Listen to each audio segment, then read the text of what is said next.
Finally મિત્રો સ્વાગત છે તમારા બધાનું આપણા એક નવા વ્લોગ્સમાં। જય દ્વારિકાધીશ અને મસ્ત મજાની વ્લોગની જોરદાર શરૂઆત થઈ ગઈ। ક્યાંથી ખબર? સાસણ ગીરમાંથી। જો કે સરકારી ક્વાર્ટર હે, અહીંયા આપણો ભાઈબંધ હતો એને આપણે આખી રાત રોકાણા હતા, બરોબર। અને આમ જોતા ભાઈ, આ માટીને પહેલાં જો આખો જોઈ લ્યો, પછી આને જો, એની આ જો, અહીંયા બ્રાન્ડ વાંચો ભાઈ। કાલ અમે હું રવાડે ચડી ગયા ને બધા લુગડા લેવા ગયા હતા જુનાગઢથી, એક જોડી લુગડાની ઠપકાર લીધી। હવે તો આપણે રખડવું જોઈએ ને, વસૂલતા કરવાના લુગડાની જોડીઓના, સમજ્યા? એટલે આપણે અત્યારે જવાના મિત્રો સોમનાથ। આપણે 12 જ્યોતિર્લિંગમાંનું એક જ્યોતિર્લિંગ એટલે સોમનાથ આપણે જવાનું છે કલેજાવ। અહીંથી આપણે સાસણ ગીર નથી ફર્યા કેમ કે એ બધું બંધ છે, બરોબર। હાલો જાઉં એલા, હાલો ભાઈ હાલો। માતાજી સુખી રાખે। હે મોંઘા મોંઘા કપડા ના બધું શું હે ભાઈ? બિહાઇન્ડ ધ સીન એ આપણે સલામત સવારી એસટી ની લઈ અને આપણે પહોંચી ગયા અહીં અત્યારે તાલાલા મિત્રો। કેમ કે સાસણગીર થી ડાયરેક્ટ છે ને સોમનાથનું મળતું નતું, એટલે તાલાલા આવવું જરૂરી હતું। એટલે આપણે અત્યારે આવી ગયા અહીં તાલાલા। અહીંથી આપણે સોમનાથના વાહન પકડવાના રહે મિત્રો, બરોબર। તાલાલા સિટી મોટું હોય હો ભાઈ, ઓલા કરતા, ગીર કરતા। હે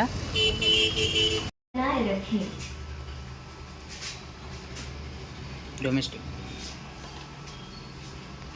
सोशल डिस्टेंस प्रिय ग्राहक दूरी बनाए रखें।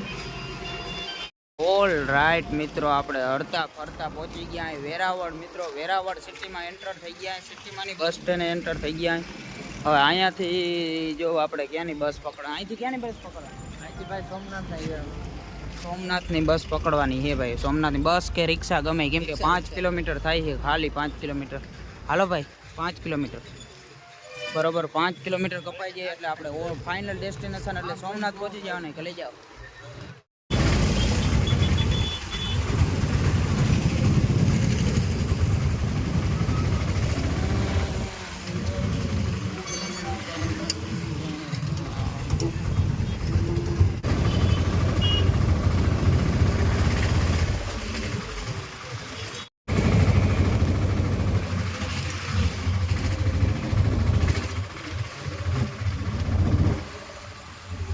આપણે પહોંચી ગયા અહીં 12 જ્યોતિર્લિંગમાંનું એક જ્યોતિર્લિંગ એટલે સોમનાથ મહાદેવ મિત્રો। ફર્સ્ટ જ્યોતિર્લિંગ એમાં પણ, બરોબર। સોમનાથ મહાદેવ આપણે પહોંચી ગયા। અંદર જાય મસ્ત દર્શન કરીએ। અંદર મોબાઈલ અલાઉડ નહીં હોય એટલે તમને બહારથી ને જ હું દર્શન કરાવી દઈએ મિત્રો।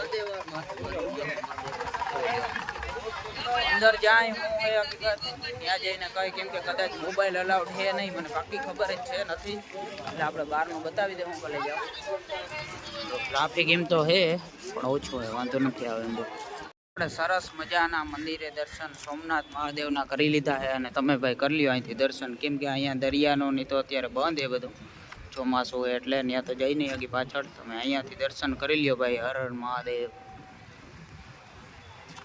જો અને અમારે ઓલા માટીઓ આવે, જો ઠેલો લેવા ગયા હતા, ઠેલો બેલો લઈ આવ્યા। આવું હે ભાઈ। ટ્રાફિક એમ તો સારું, પણ આ સોમનાથ પ્રમાણે આજે ટ્રાફિક ઓછું જ કહેવાય ને, મીડિયમ જ કહેવાય। થઈ ગયા ભાઈ દર્શન?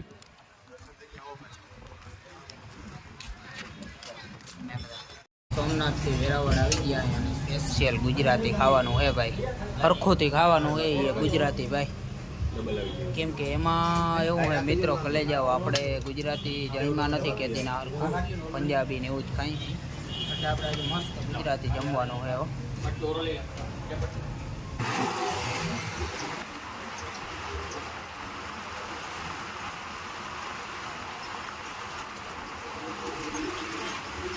આપણે પહોંચ્યા અહીં, ક્યાં જવાને ખબર? આપણે જવાના ભગુડા। અને અત્યારે આપણે જો જુનાગઢ ઉનાવાળી બસમાં જઈએ, કેમ કે ભગુડાની બાજુ બગદાણા છે, પણ આ બસ આપણે મળી નથી એટલે આપણે આમાં ટિકિટ કરાવી નાખીએ બીજી એસટીમાં।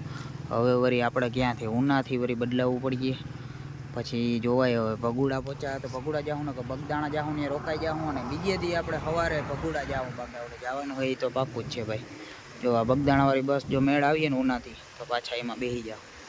સેટિંગ થયું નહીં અને અત્યારે બસે હોલ્ડે લીધો હોય ચા પાણી માટેનો આવી હોટલમાં। એવું હે આફ્ટર 1 અવર્સ ટ્રાવેલિંગ કરીને પહોંચી ગયા ઉના બસ સ્ટેન્ડે। તો હમણાં દેખાડું હેઠો ઉતરીને।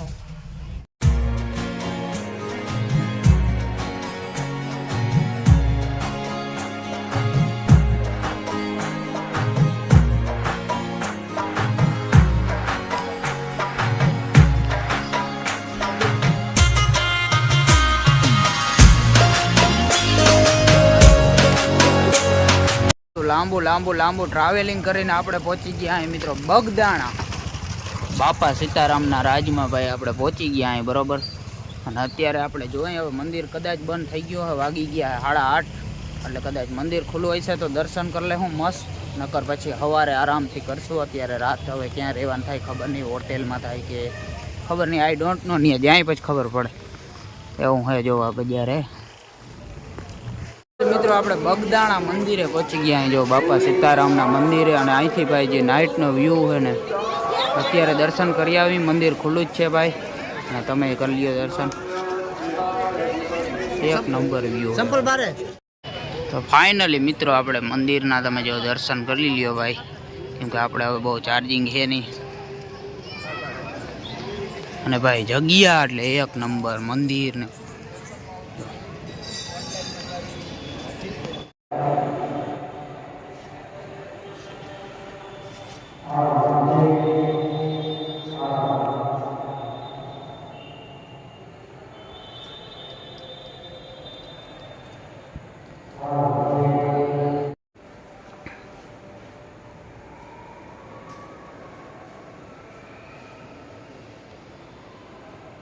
અહીંયા બાપા સીતારામનું જો સમાધિ મંદિર હે કે જ્યાં બાપા સીતારામે સમાધિ લીધી હતી. તો ભાઈ આપણે સરસ મજાના બાપા સીતારામના મસ્ત દર્શન કરી લીધા છે. અને ભાઈ જે અહીંયા પોઝિટિવ વાઇબ્સ છે ને વાત ના પૂછો, બધું આખું વાતાવરણ શાંત છે. અને જો મંદિરનો વ્યૂ આવે અત્યારે નાઇટમાં જોરદાર, કાંઈ ઘટે નહીં. મસ્ત દર્શન કરી લીધા છે. હવે પ્રસાદી લઈ આવીએ આપણે અને પછી હવે જવાનું ક્યાં થાય ખબર નહીં. એટલે અત્યારે જ ક્યાંય જવાનું નથી આપણે, આજે અહીંયા જ રહેવાનું છે ભાઈ. આજે અહીંયા જ નાઇટ કરવાની છે, રૂમ ગોતવો જોઈએ રહેવા માટેનો એવું છે ભાઈ. આપણે અહીંયા છે ને પાછળ જો ભોજનાલય છે ત્યાં પ્રસાદ લઈ આવી બરોબર. અહીં મંદિર છે, મંદિરની પાછળ જ અહીં અંદરને અંદર જ છે પ્રસાદનું ને બરોબર. પ્રસાદ લઈ આવીએ પછી આવીએ જો ભોજનાલય છે બાપા સીતારામ ભોજનાલય. ભાઈ તમે અહીંયાનું ખાલી ભોજનાલય જો યાર, કેવડું મોટું વિશાળ ભોજનાલય છે. અત્યારે આરામથી આમાં હજારો માણસો જમી શકે એવડું મોટું ભોજનાલય છે. અને આટલું ભાઈ ચોખ્ખું એકદમ. મિત્રો આપણે સરસ મજાનો માંડ રખડી પાટકીને રૂમ ગોઈતો છે. સરસ મજાનો નહીં પણ કાંઈક આવો રૂમ છે આપણો બરોબર. 3 જણાને રહેવાને હે, નોન એસી હે કલે જાઓ બરોબર. પણ આમાં વાંધો નહીં આવે, 3 જણાને હોઈ જાય નકર પછી 2 અહીંયા હોઈ જાય. હું એક અહીંયા ગાડલું દીધું છે એની એક્સ્ટ્રા, એને ખબર છે કે કદાચ 3 જણા કમ્ફર્ટેબલ ના થાય. બાકી આ બધું સારું હોય, પડદાન આપણો આહિર સમાજ જેવો રૂમ નથી કલે જાઓ. થોડો ઘણો એટલો બધો કંઈ મોંઘો નથી પડ્યો પણ બધું બરોબર જ છે. કેમ કે અહીંયા હે એમ તો સુવિધા રહેવા માટેની ધર્મશાળા ને એવું છે. પણ એમાં હવે એવું છે બધું આપણે સેટિંગ ના થાય કેમ કે બાથરૂમ ને બધું બધા જનરલ હોય એટલે. બાકી ચાર્જિંગનું ત્યાં કાંઈ સુવિધા હતી નહીં. આપણે મેન કામ શું હોય ચાર્જિંગ, યાર ચાર્જિંગ જોતું હોય એટલે આપણે પછી આ રૂમ રાખવો પડ્યો ભલે જવા. કાલે આપણે જવાનું છે ક્યાં ખબર, કાલ આપણે જવાનું છે એ હવે તમે આગલા બ્લોગમાં જો વધારે સારું ના રહીએ. કેમ કે આપણે વ્યૂ નહીં પણ સસ્પેન્ડ રાખો તો તમને કંઈક જોવાની મજા આવે બરાબર. એટલે આગલા બ્લોગમાં જજો. આજનો બ્લોગ કેવો લાગ્યો એ કમેન્ટમાં કહી દેજો. અને બાકી મળીશું આપણે કાલે મિત્રો નવા બ્લોગ સાથે. કાલે મિત્રો બાય બાય.